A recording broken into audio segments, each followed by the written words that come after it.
اللهم صل على سيدنا ومولانا محمد معدن الجود والكرم وآله وبارك وسلم صلاة وسلاما عليك يا سيدي يا سيدي يا رسول الله صلی اللہ تعالی علیہ وآلہ وبارک وسلم۔ سورۃ الاعراف آیت نمبر 157، یہ تلاوت کرنے کا شرف حاصل کیا ہے۔ یہ آیت تو کافی بڑی ہے، اس آیت کا جو آخری حصہ ہے وہ میں نے تلاوت کیا ہے۔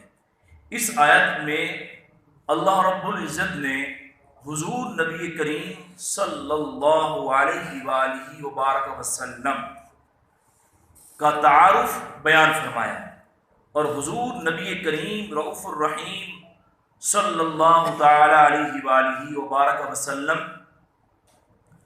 آپ کی جو ذمہ داری ہے، جو امت کے ساتھ آپ کا تعلق ہے، اس تعلق کو بیان فرمایا، اور آخر میں نبی کریم صلی اللہ علیہ وآلہ وبارک وسلم پر ایمان لانے کا جو تقاضا ہے اس کو بیان کیا گیا،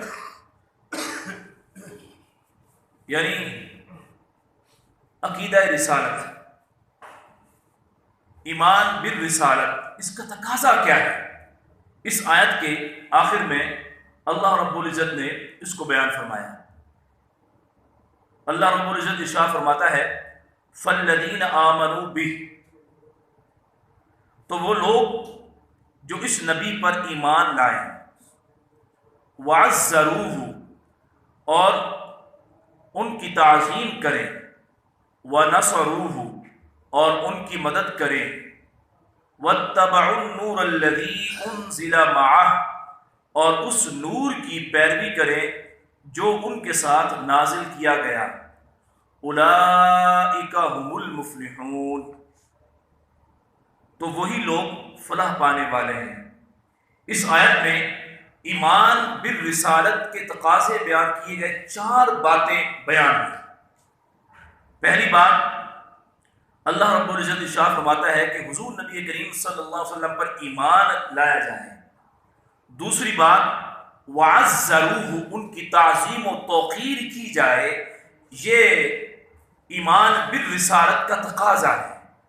حضور نبی کریم صلی اللہ علیہ وآلہ وبارک وسلم کو اللہ کا رسول ماننے کا یہ تقاضا ہے، وَعَزَّرُوهُ، کہ ان کی تعظیم و توقیر کی جائے، وَنَصَرُوهُ، اور تیسری بات ارشاد فرمائی کہ ان کی مدد کی جائے، اور چوتھی بات، وَاتَّبَعُوا النُّورَ الَّذِي أُنزِلَ مَعَهُ، اور جو نور ہدایت یہ لے کے آئے اپنے ساتھ، جو ان کے ساتھ نازل ہوا، اس سے مراد کیا ہے؟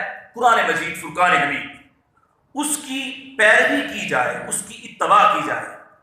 یہ 4 باتیں ارشاد فرمانے کے بعد اللہ رب العزت ارشاد فرماتا ہے اولئک هم المفلحون، یہی لوگ فلاح پانے والے ہیں، یہی لوگ کامیاب ہیں۔ یہ ہے ہمارا آج کا عنوان جس پر آج مختصر گفتگو کرنی ہے۔ اللہ تبارک و تعالیٰ کو وحدہ لا شریک مان لیا، اللہ تبارک و تعالیٰ کی ذات و صفات کے جو تقاضے ہیں ان تقاضوں کے مطابق اللہ رب العزت کو رب مانا، خالق مانا، قیوم مانا، حی مانا، جبار مانا، قہار مانا، ستار مانا، سمیع مانا، بصیر مانا۔ اللہ رب العزت کی جو صفات ہیں، جو اس کی ذاتی صفات ہیں، اس کے ساتھ ایمان لے آئے تو ہمارا کیا ایمان مکمل ہو گیا؟ نہیں، جب تک نبی کریم رؤوف الرحیم صلی اللہ علیہ وآلہ وبارک وسلم کی رسالت کے جتنے پہلو ہیں ان پر ایمان نہیں لائیں گے، ہم صاحب ایمان نہیں۔ تو توجہ کے ساتھ سنیے وہ پہلو کیا ہے۔ سب سے پہلی بات جو اس آیت کے اندر بیان کی گئی، ایمان بالرسالت، عقیدہ رسالت کا جو پہلا جزو ہے وہ ہے ایمان۔ حضور نبی کریم صلی اللہ علیہ وسلم پر ایمان لانا، اور ایمان کسے کہتے ہیں؟ ایمان کہتے ہیں پختہ یقین کو، پختہ یقین، اتنا پختہ یقین، میں بھی آگے اس کی مثال دوں گا کہ حضور نبی کریم صلی اللہ علیہ وسلم پر پختہ یقین رکھنا، ایسا یقین کہ جس میں ذرا برابر بھی سرے منہ، جس میں شک نہ ہو، تردد نہ ہو، کوئی ہیزیٹیشن نہ ہو، بالکل بلا تردد بلا شک اللہ کا رسول ماننا۔ اور ایمان کے دو درجے ہیں، یہ دو حصے کہنے ہیں اس کو، ایک ہے اقرار باللسان اور دوسرا ہے وتصدیق بالقلب، زبان سے اقرار کرنا۔ زبان سے اقرار کیا ہے؟ اشہد ان لا الہ الا اللہ واشہد ان محمد رسول اللہ، یعنی یہ پہلا حصہ توحید اور دوسرا حصہ نبی کریم صلی اللہ علیہ وسلم کی رسالت کی گواہی۔ اشہد ان محمد عبدہ ورسولہ، میں گواہی دیتا ہوں کہ محمد صلی اللہ علیہ وسلم اللہ کے بندے اور اللہ کے رسول ہیں۔ یہ اقرار باللسان ہو گیا۔ اور وہ تصدیق بالقلب سے مراد کیا ہے کہ دل میں یہ پختہ یقین بھی ہو۔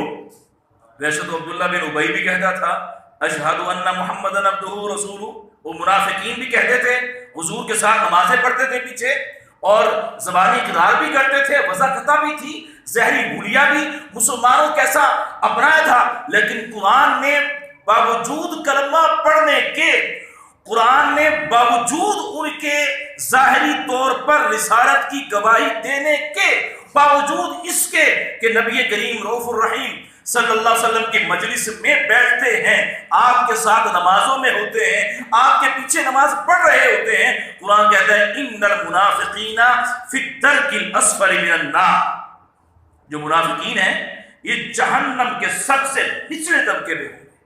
انہوں نے اتنا بڑا دھوکہ کیا، دل میں کچھ ہے، ظاہر کچھ ہے، اب ظاہر کرتے ہیں کہ ایمان والے ہیں لیکن دل میں کفر رچا بسا ہے، کفر ان کے دل کے اندر ہے، اور یہ کہتے ہیں ایمان، یہ ایمان والے نہیں ہیں، ان کا ٹھکانہ جہنم، اور جہنم کا بھی سب سے نچلا درجہ ہے، فی الدرک الاسفل من النار، جہنم کا سب سے نچلا۔ پتہ کیا چلا کہ ایمان، دیکھیں ایمان دو چیزوں کا نام ہے، اقرار باللسان و تصدیق بالقلب، کہ دل بھی اس کی تصدیق کرے، حضور کو سچا مانے اور کسی قسم کا شک نہ ہو، اور حضور نبی کریم صلی اللہ علیہ وسلم کے ہر فرمان پر عمل کرے۔ اب ایمان ہی کو ہم لے، حضور اکرم صلی اللہ علیہ وآلہ وبارک وسلم پر ایمان کیسا ہونا چاہیے؟ سنیے ایک دو باتیں میں آپ کو صحابہ کی زندگی سے بتاؤں گا، آپ اس سے اندازہ لگائیے گا کہ صحابہ کا حضور کے بارے میں ایمان کیا تھا، اور ہماری کیفیت بھی یہی ہونی چاہیے۔ جناب فاروق اعظم رضی اللہ تعالی عنہ جب فتوحات ہو رہی تھی، ایران فتح ہوا اور مال غنیمت آپ کی خدمت میں لایا گیا، فہرست پیش کی گئی، کمانڈر ان چیف نے پوری فہرست پیش کی، آپ نے سرزدوں پر نگاہ دوڑائی اور آپ نے فرمایا یہ فہرست جو ہے نامکمل ہے۔ تو وہ بڑے پریشان ہوئے، آپ نے فرمایا دوبارہ دیکھو۔ وہ گئے، تھوڑی دیر کے بعد آئے اور کہنے لگے واقعی یا امیر المومنین یہ فہرست مال غنیمت کی جو ڈیٹیل جس میں لکھی ہوئی ہے واقعی نامکمل تھی، اب دیکھیے۔ آپ نے جب دیکھا تو آپ نے فرمایا ہاں اب مکمل ہے۔ اب وہ جو فہرست پیش کرنے والے تھے عرض کرنے لگے یا امیر المومنین آپ تو ہمارے ساتھ نہیں تھے، مال غنیمت جب ہم نے اکٹھا کیا اور یہ پوری جو ہم نے فہرست بنائی ہے یہ تو ہمیں پتا ہے، آپ کو کیسے پتا چلا کہ یہ نامکمل ہے؟ اب سنیے ایمان کسے کہتے ہیں؟ حضور نبی کریم صلی اللہ علیہ وسلم کے بارے میں ایک امتی کا، ایک مسلمان کا عقیدہ کیا ہونا چاہیے؟ سیدنا فاروق اعظم رضی اللہ تعالیٰ عنہ یہ وہ فاروق ہیں جن کے بارے میں اللہ کے پیارے حبیب فرماتے ہیں کہ اللہ نے حق کو عمر کی زبان پر جاری فرما دیا ہے، اور فرمایا اے عمر جس راستے سے تم گزرتے ہو شیطان وہ راستہ چھوڑ دیتا ہے۔ یہ فاروق اعظم ہیں جن کے بارے میں فرمایا لو کان بعدی نبی لکان عمر، اگر میرے بعد کوئی نبی ہوتا تو وہ عمر ہوتا۔ سنیے عمر فاروق اعظم رضی اللہ تعالیٰ عنہ بتا رہے ہیں ایمان کسے کہتے ہیں۔ کہنا کہ تمہیں تعجب ہوا کہ مجھے کیسے پتا چلا یہ فہرست جو ہے انکمپلیٹ ہے؟ تو مجھے پتا ایسے چلا کہ میرے آقا صلی اللہ علیہ وسلم نے ایک مرتبہ ارشاد فرمایا تھا وہ کیا زمانہ ہوگا، سراقہ سے مخاطب فرمایا. سراقہ بن مالک موجود تھے اور ان سے میرے آقا نے فرمایا تھا اے سراقہ وہ کیا زمانہ ہوگا جب تیرے ہاتھوں میں کسرا کے کنگن ہوں گے. تو فرشت جب میرے سامنے آئے تو مجھے کنگن یہاں نظر نہیں آئے تو میں نے کہا یہ فرشت انکمپلیٹ ہے کیونکہ میرے آقا کا فرمان تو غلط ہو ہی نہیں سکتا. غور کیجیے غور کیجیے غور کیجیے. ایمان کسے کہتے ہیں؟ اسے کہتے ہیں ایمان. اسے کہتے ہیں تمہارے منہ سے جو بات نکلی تو ہو کے رہی, کہا جو دل کو رات تو شاہ رات ہو کے رہی. میرے آقا صلی اللہ علیہ وسلم کے بارے میں صحابہ کا ایمان دیکھو کتنا ہے. دیکھیے ایک اور اسی ایمان کے تعلق سے کہ حضور کے بارے میں یقین اتنا پکا کہ حضور نے جو فرما دیا بس اب ایسا ہی ہوگا ایسا ہی ہوگا. ایک صحابی رضی اللہ تعالیٰ عنہ کے بارے میں کتب سیرت کے میں لکھا ہے ان کا بڑا اچھا کام تھا, بڑے بزنس مین تھے, بڑے لیول میں کام تھا ان کا. حضور اکرم صلی اللہ علیہ وسلم کے زبان اقدس سے آپ کے زبان مبارک سے فرمان سنا کہ جو دکاندار کسی گاہک سے خریدا ہوا سودا خوش دلی سے واپس لے لے تو اللہ روز قیامت اس بندے کو ایسا محل عطا فرمائے گا جو ایک ہی موتی کا بنا ہوگا جس میں کوئی جوڑ نہیں ہوگا. فرمان کیا ہے؟ جو اپنے کسی گاہک کو سودا بیچ چکا تھا پھر وہ واپس کرنے کے لیے آیا واپس رکھ لے. اس کی میرے آقا نے فضیلت بیان کی کہ اللہ رب العزت اسے اتنا عظیم الشان محل عطا فرمائے. اب وہ جب صحابی نے یہ سنا اب کیفیت کیا تھی؟ اب اپنا سارا کام چھوڑ کے اپنا سارا کام اتنا بڑا بزنس چھوڑ کے ایک چھوٹی سی دکان کھول دی. کئی دن دکان چلتی تھی بالآخر اچانک دکان بند کر دی اور دوبارہ سے اپنا کام شروع کر دیا. صحابہ نے پوچھا یہ کیا معاملہ ہے؟ اپنا اتنا اچھا کام تھا وہ کام تم کرتے رہے پھر کام کلوز کر دیا, ایک چھوٹی سی دکان بنائی اور کچھ عرصہ وہ دکان چلاتے رہے اور پھر دکان بند کر کے دوبارہ کام شروع کر دیا. اس میں سبب کیا حکمت ہے, کیا راز ہے اس میں؟ وہ صحابی عرض کرنے لگے بات یہ ہے میں نے اپنے آقا صلی اللہ علیہ وسلم سے یہ مبارک فرمان سنا تھا تو چونکہ میرے آقا کے زبان سے تو حقیق جاری ہوتا ہے. قرآن نے کہا وما ينطق عن الهوى ان هو الا وحی یوحی کہ یہ جو کچھ کہتے ہیں یہ خود سے نہیں کہتے بلکہ جو رب عز و جل کی وحی ہوتی ہے یہ وہی کہتے ہیں. ان کی زبان حق سے جو نکلتا ہے وہ وحی خدا ہوتی ہے. تو میں نے کہا کہ یہ فضیلت حاصل کرنے کی کوشش کی جائے تو میں نے دکان کھول لی اور میں سودا بیچنا شروع کر دیا. کوئی ایسا آتا نہیں تھا کہ سودا واپس کرے. بالآخر ایک دن ایسا ہوا کہ ایک شخص آیا اور اس نے سودا واپس کیا مجھے, اور مجھے اتنی خوشی ہوئی کہ وہ صحابی کہتے ہیں کہ میں اس کو لے گیا, اس کو کھانا پیش کیا, اس کی آؤ-بھگت کی, خوب اس کی تواضع کی اور اس کا شکریہ ادا کیا کہ تو نے مجھے خدمت کا موقع دیا ہے کہ خریدا ہوا مال تو واپس کرنے کے لیے تیری مہربانی. تو راز اس میں یہ تھا کہ اس کے اس عمل سے مجھے یہ فضیلت حاصل ہو گئی جو میرے آقا نے میرے بارے میں فرمایا تھا, ایسوں کے بارے میں جو ایسا کرے گا. اور پھر میں نے وہ کام بند کیا. صحابہ کا یقین دیکھو کیسا تھا. اسے کہتے ہیں ایمان. حضور نبی کریم صلی اللہ علیہ وسلم سے محبت, تعلق, تمہیں جانا تمہیں مانا, نہ رکھا خیر سے کام, للہ الحمد میں دنیا سے مسلمان گیا. محبت اور تعلق حضور نبی کریم صلی اللہ علیہ وآلہ وبارک وسلم سے ایسا ہوا.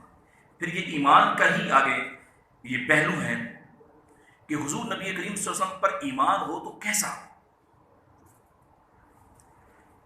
بات کہیں اور نکل جائے گی, موضوع میرا چل رہا ہے.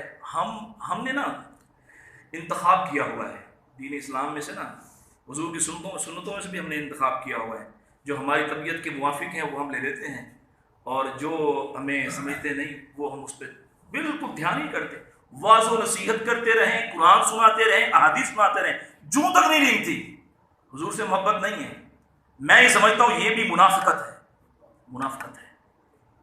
اگر چند چیزیں ہم نے لے لی ہیں اور چند کو چھوڑ دیا ہم نے اور ہم اس پر عمل کر سکتے ہیں, کوئی عذر شرعی مانے نہیں ہے, تو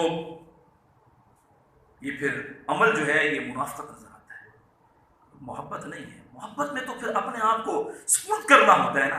پھر جب محبت ہوتی ہے پھر انسان کی مرضی نہیں ہوتی، اس کی چاہت نہیں ہوتی، پھر وہ کہتا ہے محبوب جو فرمائیں گے بس وہی ہوگا، میں تو اپنے آقا کا مطیع ہوں، بس میرے گلے کی ڈوری جو ہے رسی ہے میرے آقا کے ہاتھ میں، وہ جہاں موڑیں گے میں مڑ جاؤں گا، جہاں بٹھائیں گے بیٹھ جاؤں گا، جو فرمائیں گے وہ میں کروں گا، جو کہیں گے بس میرا کام تو ہے بصر و چشم اس کو تسلیم کرنا ہے، قبول کرنا ہے۔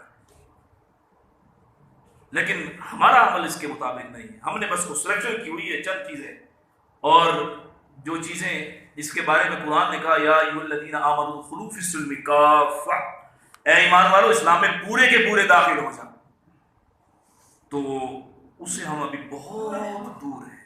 تعبیرات ہیں ہماری اپنی اپنی لاجکس ہیں، ہمارے اپنے اپنے فلسفے ہیں ہمارے کہ یہ عمل میں کیسے کروں، میں اپنی بچیوں کو شرعی پردہ کیسے کرواؤں، اپنے گھر کے اندر اسلام کو نافذ۔ اور مولانا صاحب کیسی بات کرتے ہو، 14 سال کی پہلے کی باتیں ہیں، یہ اب تو ماڈرن زمانہ ہے، زمانے کے تقاضے ہیں، یہ سب کچھ قیامت کے دن پتہ چلے گا جب اللہ کے حضور آ جاؤ گے۔ ہماری خلوت اور جلوت میں کتنا فرق ہے، خلوت ہماری کچھ اور ہے، ہماری جلوت کچھ اور ہے، ظاہر ہمارا کچھ اور ہے، ہمارا باطن کچھ اور ہے۔ اللہ رب العزت ہمیں حضور نبی کریم صلی اللہ علیہ وسلم کی اتباع نصیب فرمائے، حضور کی سانچوں میں ڈھل جاؤ۔ یہ رمضان شریف آ گیا، روزے رکھ رہے ہیں نا، نمازیں پڑھ رہے ہیں، قرآن پاک پڑھ رہے ہیں، چینج لاؤ اپنے اندر اس رمضان میں۔ زندگی کا پتہ نہیں ہے کتنے لوگ چلے گئے ہم سے پہلے، تو اب حضور صلی اللہ علیہ وسلم کی سنت کے مطابق اپنی زندگی کو ڈھال لو۔ جتنی زندگی گزر گئی تھی سو گزر گئی، اللہ کی بارگاہ میں عرض کرو مالک مجھ سے خطا ہو گئی، 40 سال زندگی کے 50 سال میں نے ایسے گزار دیے، تیرے حبیب کی سنتوں سے دور رہتے ہوئے گزار 40 سال۔ تصور تو کرو بھائی، سوچو تو صحیح، 45 سال جس نے نمازیں نہ پڑھی ہوں، 45 سال جس نے داڑھی منڈوائی ہو، 45 سال جس کی بچیاں بیوی، جس کی بے پردہ گھومی، اس کا بنے گا کیا؟ پوری زندگی۔ تو یہ رمضان کے مقدس ساعتیں ہیں، ہم کہتے ہیں مولانا صاحب ہمیں کو رمضان کے فضائل بناؤ، جنت کے دروازے کھلتے رہیں، جہنم کے دروازے بند ہوتے رہیں، رحمتوں کا نزول ہوتے رہے، اتنے غلام آزاد ہوتے رہیں، اتنی نیکیاں، بس اس فضائل بتاتے رہو ہمیں، کوئی درس فکر نہیں ہے۔ وہ چینج کب آئے گا اندر؟ ایک مسلمان کی زندگی کیسی ہونی چاہیے، وہ عملی پریکٹیکل مسلمان کب بنے گے؟ ابھی تو ہم کوسوں دور ہیں۔ نہیں، یہ میں آپ کو آج کے اس خطبہ جمعہ کا ایک میں میسج دے رہا ہوں، ذرا سوچئے۔ موضوع میرا تھا قادیانی میں جو کچھ پاکستان میں ہو رہا ہے، میں اسی کے تناظر میں بیان کرنا چاہ رہا ہوں کہ حضور کی رسالت محمدی صلی اللہ علیہ وسلم کا تقاضا کیا ہے۔ انشاءاللہ اسی موضوع کو اگلے جمعے بیان کروں گا میں، لیکن ہم نے بھی تو حق ادا نہیں کیا نا، چند چیزیں ہم نے پکڑی ہوئی ہیں، لیکن حضور کی عملی جو حضور کی سیرت ہے اس کو ہم نے پسے پش ڈال دیا۔ اور رب عز و جل فرماتا ہے کہ من یطع الرسول فقد اطاع اللہ، جس نے میرے حبیب کی اطاعت کی اس نے اللہ ہی کی اطاعت کی، اللہ کا کہا مانا۔ اور رب عز و جل فرماتا ہے قل ان کنتم تحبون اللہ، اے حبیبہ فرما دیجئے اگر یہ کہتے ہیں ہمیں اللہ سے محبت ہے، یہ کہتے ہیں نا، تو پھر اس کا ثبوت کیا؟ فاتبعونی، یہ آپ کی اتباع کریں، آپ کی پیروی کریں، یحببکم اللہ، اللہ انہیں اپنا پیارا بنا لے۔ ہماری تو اپنی ترجیحات ہیں، ہمارے تو اپنے فلسفے ہیں، ہماری تو اپنی لاجکس ہیں، ہمارے تو اپنے خیالات ہیں، ہماری تو اپنی زندگی ہے، ہم تو کسی کو اپنی زندگی کے اندر انٹرفیئر کرنے کی اجازت نہیں دیتے۔ یہ سب کچھ پتہ چلے، آنکھ بند ہوئی قبر میں پہنچیں گے، قبر میں، قبر پہلی منزل ہے، وہاں اگر حضور کی پہچان نہ ہوئی، نہ کر سکے تو کیا بنے گا؟ من ربک ما دینک ما کنت تقول فی ھذا الرجل، حضور صلی اللہ علیہ وسلم کے بارے میں پوچھا کہ ان کے بارے میں تو کیا کہا کرتا تھا؟ اگر پہچان قبر کے اندر حضور کی نہ ہوئی تو بتائیے کیا بنے گا؟ پہلی منزل میں اگر ناکام ہو گئے تو آگے تو پھر بڑے مرحلے ہیں۔ تو کم از کم اپنا چہرہ یہ تو اس قابل بنا کے جائیں نا، قبر کے اندر حضور دیکھیں تو حضور فرمائے فرشتوں کیا پوچھتے ہو، یہ تو میرا غلام ہے، اے فرشتوں ان سے کیا پوچھتے ہو، یہ تو میرا غلام ہے، میری محبت میں اس کا اوڑھنا بچھوڑنا جینا، صبح اور شام، لیل و نہار ساری زندگی اس نے میری محبت میں گزاری ہے، سنت مصطفیٰ صلی اللہ علیہ وسلم پر گزرتے ہوئے اس کی زندگی بسر ہوتی رہی۔ اللہ رب العزت ہمیں حضور سے محبت نصیب، ہمیں جان بڑی پیاری ہے۔ ابھی کورونا کے معاملات چل رہے تھے نا، ہم لوگ بیٹھ کے گھروں میں گوشہ نشین ہو گئے۔ گورنمنٹ نے کہا ہے، اللہ نے کیا کہا ہے، اللہ نے قرآن کیا کہتا ہے۔ کبھی اتنے سیریس ہم ہوئے، آرڈر آ گیا جی گورنمنٹ کی طرف سے، فلاں یہ ایس او پیز اور فلاں معاملہ ایسے ہے، فالو کرنا ہے اس کو۔ اور رب کیا کہتا ہے، کتاب زندگی تیرے لیے ہے، میرے لیے ہے۔ اللہ کے پیارے حبیب کی سیرت اسوہ کس کے لیے؟ میرے لیے، آپ سب کے لیے۔ کاش ہمیں اتنی محبت اپنے رب سے بھی ہو جائے، اپنے آقا صلی اللہ علیہ وسلم سے بھی ہو جائے۔ سب کہہ دیجیے آمین، آمین بجاہ النبی الامین صلی اللہ علیہ وسلم۔